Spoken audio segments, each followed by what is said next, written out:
This is Tim Bryce with my column titled, When Havoc Strikes. Every now and then in business, we run into an uncomfortable situation where someone loses their cool and goes bananas. We primarily see this in situations involving the termination of an employee or when a worker blows up under pressure. They may not resort to armed violence, but such distractions can be disruptive and upset the harmony of the office, so we have to deal with it effectively and professionally. We had a couple of situations like this over the years. The first that comes to mind was an employee who we terminated for poor performance. After being told his services were no longer wanted, he became visibly upset and refused to leave the building.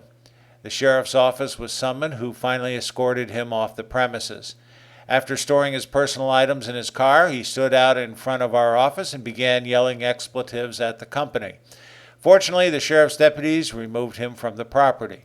They asked if we wanted to press charges. We said no, we just wanted him removed from the premises.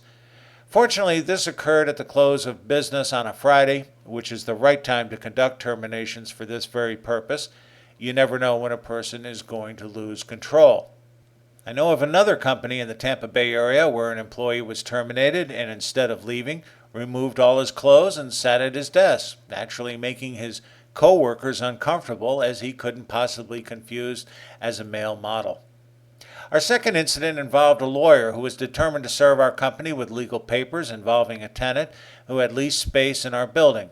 Prior to his arrival, we received an unexpected tip the attorney was on his way. Learning of this, we locked the front door, and sure enough, the attorney came a few minutes later and tried to enter the building. Realizing the door was locked, he went into a verbal tirade outside demanding entrance.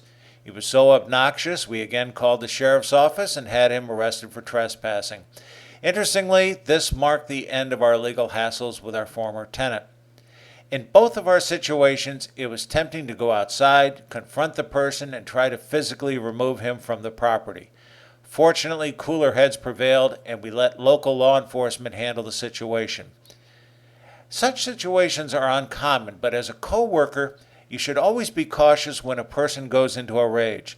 The best thing to do is avoid confrontation. Do not engage the person orally or physically, thereby entangling yourself in the problem.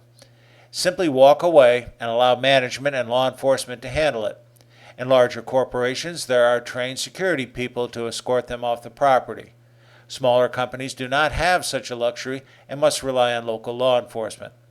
In the situation of a hostile, terminated employee, it is best not to allow him back into the business, as he or she may very well want a physical confrontation, possibly even involving gunfire. For the protection of the employees, it is best to keep the building under tight security until the person is off the property. As to wacko attorneys, they may know the law, but it doesn't mean they will adhere to it. It is wise to keep an eye on everyone coming and going to and from your facility and keep the telephone number of law enforcement on your speed dial list.